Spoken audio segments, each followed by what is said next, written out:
एकता से राष्ट्र का निर्माण होता है, प्रेम से देश का कल्याण होता है। स्नेह का दीप जलाओ आज घर घर में, प्रेम ही आज़ादी का पैगाम होता है। मैं कल कह रहा था कि आदमी की आर्थिक स्थिति तो अच्छी हुई है, किंतु मानसिक स्थिति की ओर उसका ध्यान कम गया है, इसलिए मानसिक स्थिति ज़्यादा बिगड़ गई है। आज सबसे ज़्यादा जरूरी है कि आदमी की मानसिक स्थिति ठीक हो। किसी शायर से किसी ने पूछा कि आज आदमी की आर्थिक स्थिति बहुत अच्छी है, फिर भी वो भीतर से दुखी क्यों है, क्या कारण है? उसने 2 लाइन में बहुत सुंदर उत्तर दिया। आज आदमी के पास TV set, sofa set, dinner set, golden set, diamond set, सब सेट है, केवल माइंड अपसेट है। उसके पास सब सेट है, केवल उसका माइंड अपसेट है। आदमी परम स्वतंत्र प्राणी है, चाहे जितने सेट इकट्ठा कर ले, जब तक माइंड सेट नहीं होगा आदमी के लिए सुख शांति गूलर का फूल होगी। चाहे वो चंद्रलोक में जाकर रहे, चाहे मंगल ग्रह में जाकर रहे, चाहे अमेरिका रूस जाकर रहे, अगर माइंड सेट नहीं होगा तो आदमी सुखी नहीं हो सकता।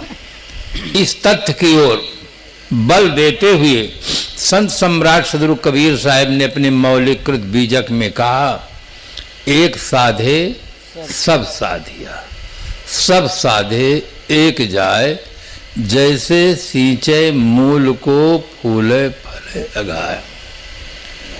वृक्ष के मूल में हम पानी देते हैं, पूरा वृक्ष हरा भरा रहता है। कर्म के मूल में है मन,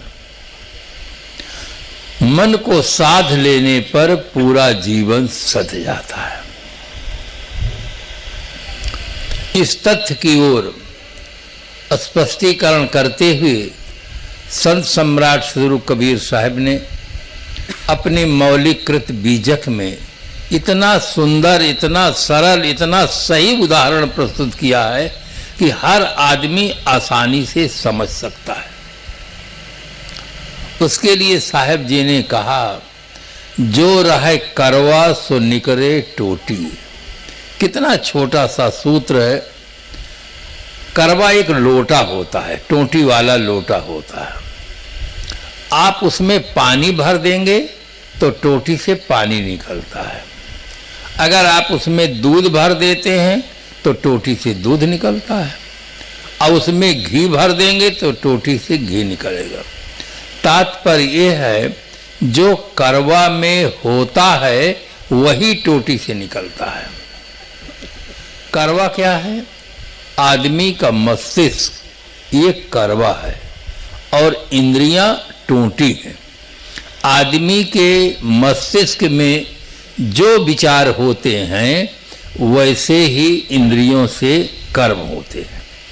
यदि हम अपने कर्म जगत में परिवर्तन चाहते हैं तो सबसे पहले अपने मस्तिष्क में परिवर्तन करें। जब तक मस्तिष्क में परिवर्तन नहीं होगा तब तक कर्म में परिवर्तन नहीं होता। मस्तिष्क मूल है। इस तथ्य को समझने के लिए एक सरल उदाहरण दूं, जिससे माताओं को भी, बहनों को भी बात आसानी से समझ में आ जाए। अकबर बादशाह और बीरबल दोनों प्रातःकाल घूमने निकले थे। प्रातःकाल की हवा अनेक रोगों की दवा, स्वास्थ्य की आवश्यकता, राजा, रंक, फकीर सबको एक समान होती है। इसीलिए कहा जाता है, हेल्थ इज वेल्थ, तंदुरुस्ती 1000 नियामत है। स्वास्थ्य अच्छा रहता है तो आदमी भौतिक विकास करता है, आध्यात्मिक विकास करता है। इसलिए स्वास्थ्य की आवश्यकता सभी नर नारी को एक समान होती है। घूमने निकले थे, बीरबल सदैव हंसमुख प्रसन्न चित रहते थे।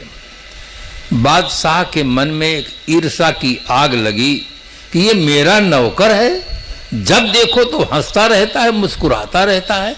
मैं बादशाह होकर के इतना हंस नहीं पा रहा हूँ, इतना मुस्कुरा नहीं पा रहा हूँ। चलो कुछ ऐसा प्रयोग करें जिससे बीरबल के मन में क्रोध उत्पन्न हो, तब देखें बीरबल का चेहरा कैसा होता है। जब देखो तो हंसता रहता है, मुस्कुराता रहता है, क्रोध हो जाने पर इसका चेहरा कैसा होता है। संसार में दो दृष्टि है, एक कैमरे की दृष्टि है, एक एक्सरे की दृष्टि है। किसी व्यक्ति का आप फोटो लें, रंगीन कैमरा हो, व्यक्ति मुस्कुराता हो तो बहुत सुंदर फोटो आता है। उसी व्यक्ति का फोटो आप एक्सरे मशीन से लीजिए, फिर देखिए वो कितना सुंदर दिखता है। एक्सरे मशीन की दृष्टि इतनी सूक्ष्म होती है कि त्वचा और मांस को पार कर जाती है, शरीर की वास्तविकता को बताती है कि शरीर है क्या। शरीर केवल हड्डियों का जोड़ है। कभी कभी आप अस्थिपिंजर देखे होंगे अस्पतालों में, सब पूरा शरीर हड्डियों का जोड़ है और कुछ नहीं है। इसके ऊपर मांस और चाम लग जाता है तो ये देखने में बहुत सुंदर लगता है। बादशाह के मन में होता है जो कोतूहल हुआ, बीरबल को कुछ पता नहीं है। बीरबल पीछे चल रहे हैं, बादशाह आगे। चलते चलते बादशाह को आगे चलकर एक ऐसी चीज दिखाई दी जिसे बिना ठीक से सोचे वे प्रयोग कर बैठे। बादशाह ने कहा बीरबल, उसने कहा जी हुजूर। कहे तुम्हारे मुंह में बिष्टा। बीरबल तो हाजिर जवाब तुरंत उत्तर दिए कि सरकार के मुंह में घी और शक्कर। कहे क्यों बीरबल, मैंने तुम्हारे लिए इतनी अभद्र बात कह दी कि तुम्हारे मुंह में बिष्टा और तुम्हें क्रोध नहीं आया। कहे हुजूर क्रोध का कोई कारण नहीं है। कहे क्यों? कहे जिसके मुख में जो था वो निकला। अब बादशाह इतना लज्जित हो जाता है, न धरती फटती है न आसमान मुड़।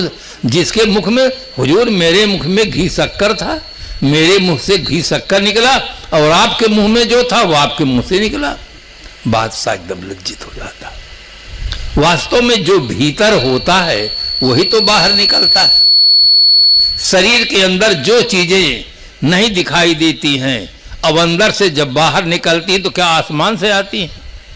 बाहर जिन चीजों को देखकर हम घृणा करते हैं, नफरत करते हैं, वो चीजें आती कहां से है?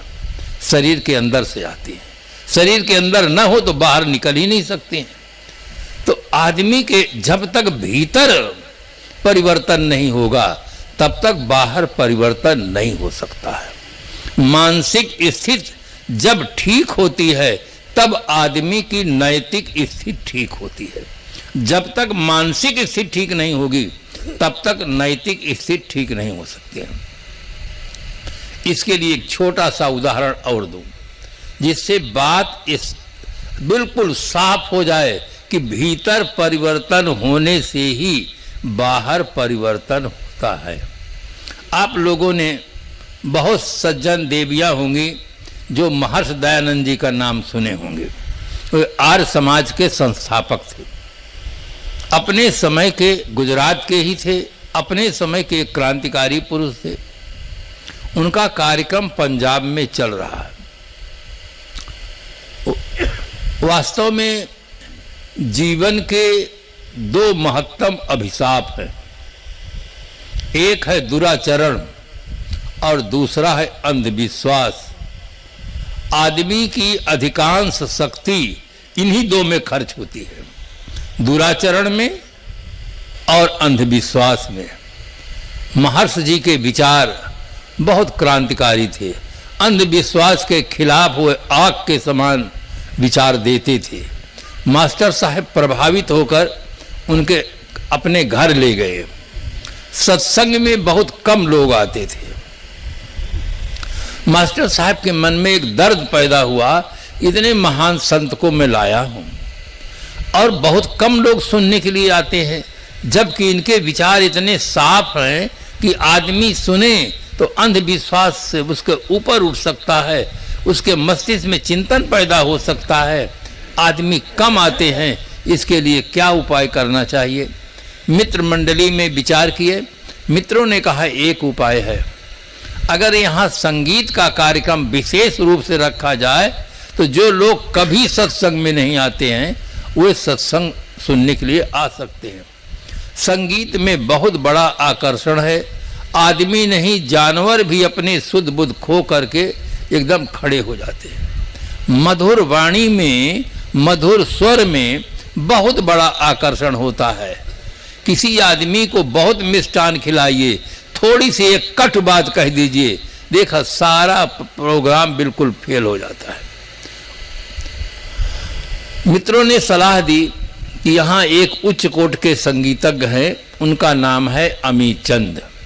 सिंधी थे, तहसीलदार थे, रिटायर्ड हो गए थे, किंतु उच्च कोट के संगीतज्ञ थे। कुछ मित्रों ने विरोध कर दिया कि वे उच्च कोट के संगीतज्ञ हैं, इसमें दो राय नहीं है, किंतु वे अच्छे आदमी नहीं हैं। उच्च कोट का संगीतज्ञ होना अलग बात है और अच्छे आदमी होना अलग बात है। अच्छा मास्टर होना, अच्छा डॉक्टर होना, अच्छा वकील होना, अच्छा नेता होना बिल्कुल अलग बात है और अच्छा आदमी होना बिल्कुल अलग बात है। इन सब चीज़ों के लिए बौद्धिक क्षमता चाहिए और अच्छा आदमी बनने के लिए जब तक उसकी मानसिक स्थिति अच्छी नहीं होगी, नैतिकता नहीं होगी, तब तक कोई आदमी अच्छा आदमी नहीं बन सकता। मित्रों ने कहा वे सिगरेट पीते हैं, शराब पीते हैं, मांस खाते हैं, महर्षि दयानंद जी के पास बैठाने की योग्य नहीं है। हैं उच्च कोट के संगीतज्ञ, इसमें दो राय नहीं है। धीरे धीरे बात महर्षि दयानंद जी के पास तक पहुंच गई। महर्षि जी ने मुस्कुराते हुए कहा कि अगर डॉक्टर ये घोषणा कर दे कि हमारे पास कोई रोगी ना आए तो इलाज किसका करेंगे? डॉक्टर, रोगी का ही डॉक्टर इलाज करते हैं। संत ये घोषणा कर दें कि कोई भी दुर्व्यसन ग्रस्त आदमी, विकार ग्रस्त आदमी हमारे पास ना आए तो सुधार किसका करेंगे? स्वीकृति मिल जाती है, प्रचार होता है। प्रचार की भी बहुत बड़ी आवश्यकता होती है। आपके घर में उत्तम से उत्तम माल हो, आप किसी से न बताएं, न कोई जाने, तो आपका माल आपके पास ही रहेगा, बाहर नहीं जाएगा। प्रचार की आवश्यकता होती है। प्रचार किए, कार्यक्रम के पहले ही सभा स्थल खचाखच भर जाता है। कार्यक्रम के आयोजक मास्टर साहब बहुत खुश होते हैं कि मित्रों की सलाह कारगर है। महर्षि दयानंद जी आते हैं, अमित चंद जी आते हैं, उनका अभिनंदन होता है। कार्यक्रम शुरू होता है। संगीत का कार्यक्रम जैसे शुरू हुआ, शुरुआत से ही लोगों के मन में उत्साह भर गया और उनके संगीत को सुनकर सभा में जितने लोग थे सब बहुत प्रभावित हुए। सब गदगद होकर कहने लगे वाह वाह वाह वाह, बहुत तारीफ करने लगे। महर्षि दयानंद जी के मन में भी बहुत गहरा प्रभाव पड़ा कि सचमुच ये उच्च कोट के संगीतज्ञ हैं। उनकी प्रशंसा में महर्षि दयानंद जी ने कहा, अमित चंद जी आप हो तो हीरे परंतु कीचड़ में फंस गए हो। अब समझदार आदमी के लिए एक शब्द पर्याप्त होता है। समझ गए कि मेरी जो कला है उसका मूल्यांकन हीरा से किया गया है। हीरा बहुत मूल्यवान होता है, किंतु जब कीचड़ में फंस जाता है तो उसका मूल गिर जाता है।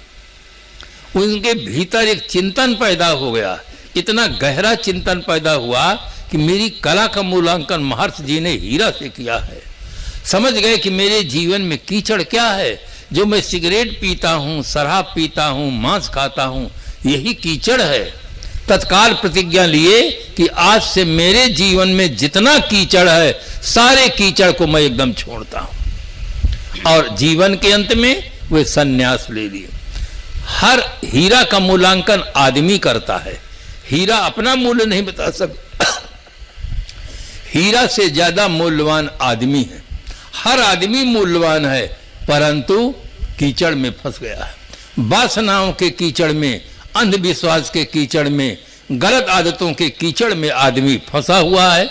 इसीलिए उसका मूल गिर गया है, और इतना गिर गया है, इतना गिर गया है कि सरकार को लाचार होकर लिखाना पड़ा कि अगला बच्चा अभी नहीं है, 2 के बाद कभी नहीं।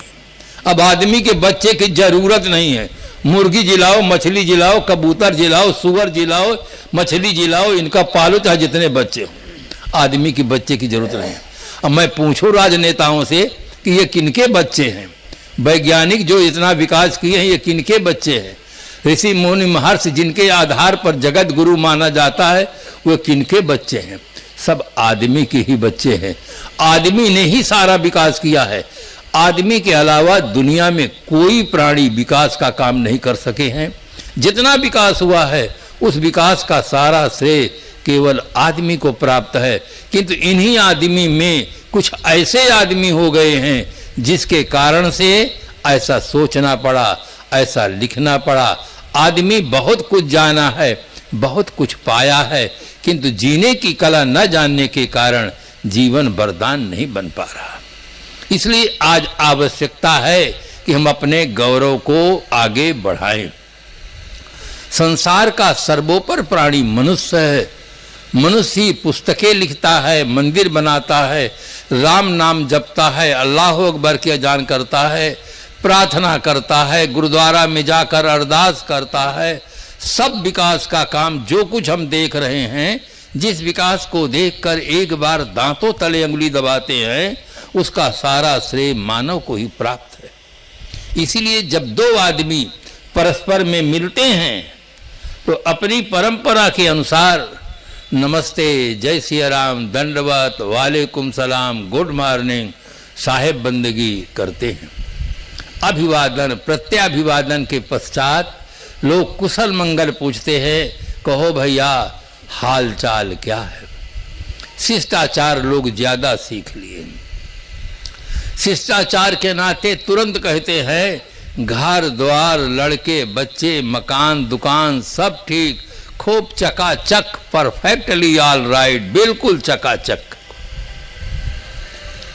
किंतु उनसे थोड़ा सा घुमा कर आप पूछिए कि घर में बच्चे अनुकूल हैं, बहुएं अनुकूल हैं, तब कहते हैं साहब आप तो सतयुग की बात करते हैं।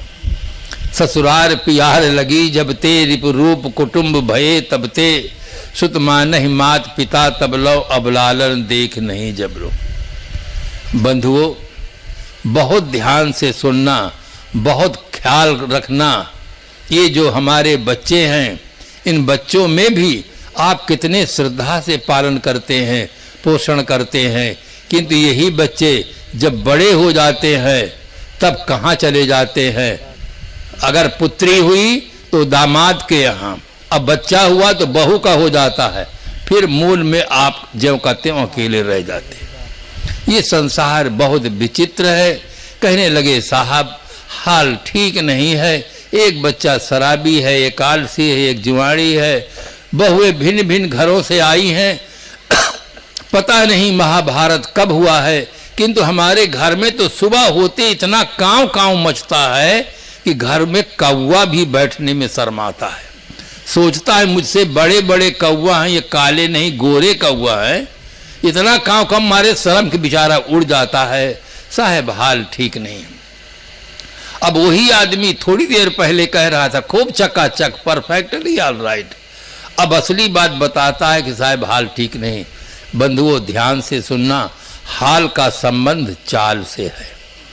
अगर आदमी की चाल ठीक होगी तो उसका हाल ठीक होगा, और चाल खराब होगी तो हाल खराब होगा। और आदमी इतना चालाक प्राणी है, हाल को ठीक रखना चाहता है, चाल को भगवान पर छोड़ देता। ऊपर वाला महाराज जाने, हुई वह जो राम रचि राखा, को कई तरक बढ़ावे शाखा, मुद्दई लाख बुरा चाहे तो क्या होता है, वही होता है जो मंजूरे खुदा होता है। रामायण पढ़ने वाले बहुत सुंदर दोहा सुना देते हैं। वो क्या कह देते हैं, बोले बिहसी महेश तबो ज्ञानी मूढ़ न कोय, जहि क्षण रघुपत जस करहीं, तेहि क्षण तैसे होयो। संसार में कोई ज्ञानी नहीं है, कोई मूढ़ नहीं है। भगवान राम जब जिसको जैसा करना चाहते वैसा हो जाता है। इसका मतलब हम नहीं करते, करने वाला, कराने वाला ऊपर वाला। इतना चालाक। और ध्यान रखना, चाल को आपने बिगाड़ा है, आपको ही ठीक करना होगा। हनुमान जी ठीक करने नहीं आएंगे, राम जी ठीक करने नहीं आएंगे, कृष्ण भगवान ठीक करने नहीं आएंगे, कबीर साहब ठीक करने नहीं आएंगे। कृष्ण भगवान का उद्घोष है, उद्धरेदात्मनात्मानम नात्मान मौसादयेत। अपने द्वारा आपका संसार से उद्धार करें। इसका मतलब तुम्हारा उद्धारक कोई नहीं है, तुम्हें अपना उद्धार स्वयं करना होगा। अपनी जिंदगी आप पैदा कर, अगर जिंदों में है। वो जिंदगी क्या है जो जिंदगी न बदल दे? वो जिंदगी कोई जिंदगी नहीं है जिस जिंदगी को पाकर हम जिंदगी न बदल दे। हर आदमी के जीवन में वैचारिक क्रांति होनी चाहिए। हर आदमी समर्थ है, सशक्त है, उसके अंदर अच्छाई के संस्कार हैं, किंतु उन संस्कारों को जागृत करने के लिए सत्संग सबसे सबल माध्यम है। चोर से चोर व्यक्ति रहता है, उसके अंदर भी अच्छाई के संस्कार रहते हैं। चोरी का माल जब अपने साथियों से बांटता है तब कहता है ईमानदारी से बांटना, गड़बड़ नहीं करना। माल सब चोरी का है और कहता है ईमानदारी से बांटना गड़बड़। ईमानदारी वो समझता कि ईमानदारी बहुत बढ़िया चीज है। एक पत्रकार था, कॉलेज में छुट्टी हुई, कॉलेज के बच्चों से पूछा कि छुट्टी के बाद जब तुम किसी लड़की से छेड़खानी करते हो तुमको कैसा लगता है? कहा बहुत अच्छा लगता है, बहुत अच्छा लगता है। पत्रकार ने फिर पूछा कि जब किसी लड़की के साथ कोई छेड़खानी करता है, मान लीजिए कि आप ही की बहन है और कोई लड़का छेड़खानी कर रहा है, उस समय आप पहुंच जाते हैं तो कैसा लगेगा? कहा गोली मार देंगे। तो कहे ये वो भी तो किसी की लड़की है, तो वो भी तो किसी की बहन है, किसी की पुत्री है। तो आदमी के अंदर अच्छाई के संस्कार हैं कि दोहरा मानदंड रखता है। उसको जागृत करने के लिए उसको सत्संग ये सबसे सबल माध्यम है। जब तक रहेगी जिंदगी, फुर्सत न होगी काम से, कुछ समय ऐसा निकालो प्रेम कर लो राम से। कुछ समय निकालने की बात कही जाती है, सब समय नहीं। जिस समय सत्संग होता है उस समय व्यवहारिक काम से आगे करो पीछे करो, किंतु उस समय सत्संग में बैठो। यहाँ के नागरिकों बहुत बहुत धन्यवाद के पात्र हैं। जो माताएं, जो हमारे भाई बाहर नहीं जा सकते हैं, उनके लिए सुंदर एक आयोजन किए हैं और बहुत बड़ा श्रम किए हैं कि हमारे गांव में सत्संग हो, हमारे बच्चे, हमारी माताएं, बहनें सब एक संत वाणी को सुने और जो शेष जीवन बचा है उसको एक अच्छा जीवन जीने का सौभाग्य प्राप्त करें। और ये बिल्कुल आपके हाथ में है और किसी के हाथ में नहीं। आप दृढ़ निश्चय कर लें कि हमें किसी प्रकार का कोई व्यसन नहीं करना है, तो आपके जीवन में एक बहुत बड़ा परिवर्तन होगा। एक और अगर ये निर्णय ले लें कि आज से हम अंडा, मुर्गी, मछली नहीं खाएंगे, इसमें हत्या होती है, हमारे बच्चे को थोड़ा सा कोई खून निकल आए तो मन में दर्द होता है, और दूसरे प्राणियों को मार करके पका करके हम खाते हैं, कैसे हैं? कुछ सोचें। आदमी के अंदर एक चिंतन पैदा होना चाहिए। सत्संग से एक बहुत बड़ी क्रांति पैदा होती है, आदमी की चिंतन धारा में परिवर्तन होता है, उसकी सोच बदल जाती है, और जब सोच बदल जाती है तो जीवन की दिशा और दशा दोनों में आमूल परिवर्तन हो जाता है। बहुत बड़ा सौभाग्य है कि 3 दिन के लिए समय मिला हुआ है। अनेक आश्रमों से पधारे हमारे श्रद्धेय संत गुरुजन हैं। आप समय से आए। जैसे भोजन में जब विविध प्रकार के व्यंजन रहते हैं तब खाने वालों को बहुत स्वाद आता है, बहुत मजा आता है। इसी प्रकार से विभिन्न आश्रमों से जब पधारे हुए हमारे श्रद्धेय संत गुरुजन हैं, उनके विचारों को सुनेंगे तो जीवन में एक अच्छा आनंद मिलेगा, एक सुंदर प्रेरणा मिलेगी। विचार ही हमारे जीवन को सुंदर बनाते हैं।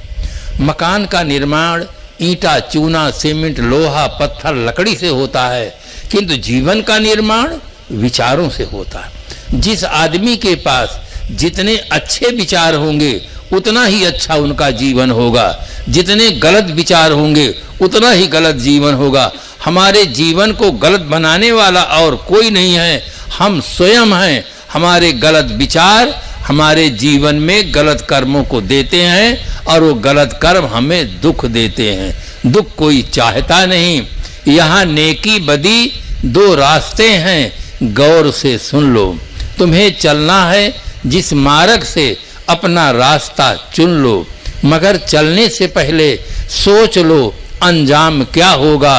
भलाई कर भला होगा, बुराई कर बुरा होगा। आज एक क्रांति की आवश्यकता है। घर घर में वैचारिक क्रांति हो, युवा वर्ग उसमें आगे आए। जो दरवाजे पर का भ्रष्टाचार है, ये भ्रष्टाचार बंद होना चाहिए। लोग कहते हैं ये शिष्टाचार। शिष्टाचार का अर्थ क्या होता है? शिष्ट धन आचार बराबर शिष्टाचार। शिष्ट कहते हैं सभ्य को, आचार कहते हैं आचरण को। सभ्य पुरुषों के आचरण को शिष्टाचार कहा जाता है। और दरवाजे पर कोई आ गया, उसको जहर दिए, तंबाकू, बीड़ी, सिगरेट, गांजा, भांग, शराब, ये दरवाजे पर का भ्रष्टाचार है। बिल्कुल बंद होना चाहिए। हर आदमी व्यसन मुक्त रहे, शाकाहारी रहे, माता पिता बड़ों का आदर करना सीखे। हर बहू के अंदर विनम्रता हो। सास एक माँ के समान है, श्रद्धा से उनकी सेवा करें। और हर सास का हृदय विशाल होना चाहिए कि जैसे हम अपनी पुत्री को प्यार देते हैं, उसी प्रकार से बहू रानी हमारे घर में आई है, पुत्री के समान है, उसको प्यार मिलना चाहिए। घरेलू जीवन हमारा सुंदर बने। अध्यात्म के बोधदाता हमारे संत गुरुजन हैं। संतों की उपासना करें, भक्ति करें, जिससे हमें आत्म तत्व का बोध हो। आज आदमी अपने को ही नहीं जानता है, बाकी सब चीजों को जानता है। सूर्य को, चंद्रमा को, नक्षत्र को, तारागण को, वायुमंडल को, इतिहास जानता, भूगोल जानता, विज्ञान जानता है, किंतु अपने आप को नहीं जानता है। ये दीपक तले अंधेरा है। मैं एक कॉलेज में था, सामने बैठे हुए थे व्यक्ति। मैंने उनसे पूछा आप कौन हैं? उन्होंने कहा मैं मास्टर हूँ। मैंने कहा पढ़ने के बाद आप मास्टर हुए हैं, पढ़ने के पहले आप थे कि नहीं? कहा था। मैंने कहा वही बताइए मूल। मैं आपका पद नहीं पूछा हूँ, आपको पूछा हूँ। तब उन्होंने कहा नाम बता दो। मैंने कहा मैं नाम आपका पूछता ही नहीं हूँ। आप नाम नहीं पूछता हूँ, आपको पूछता हूँ। अच्छा ये बताइए आप पहले हैं कि नाम पहले हैं? उन्होंने कहा मैं पहले हूँ। मैंने कहा वही बताइए, मैं आपका नाम नहीं पूछता। थोड़ी देर के बाद कहा मैं ब्राह्मण हूँ। मैंने कहा मैं आपकी जाति नहीं पूछता हूँ कि ब्राह्मण है कि मुसलमान है कि ठाकुर है, मैं आपकी जाति नहीं पूछा हूँ, आपको पूछता हूँ। तब उन्होंने थोड़ी देर मौन रह करके कहा कि आप नाम नहीं पूछते, जाति नहीं पूछते, पद नहीं पूछते, आज तक हम सबको यही बताते रहे, अब आप तीनों को नहीं मानते तो हमें तो कुछ पता नहीं कि हम क्या चीज़ है। ये उनका उत्तर है जो अपने को मास्टर कहे थे। मुझे बड़ा गहरा दुख हुआ कि आज शिक्षा में, जगत में बिल्कुल अंधेरा है।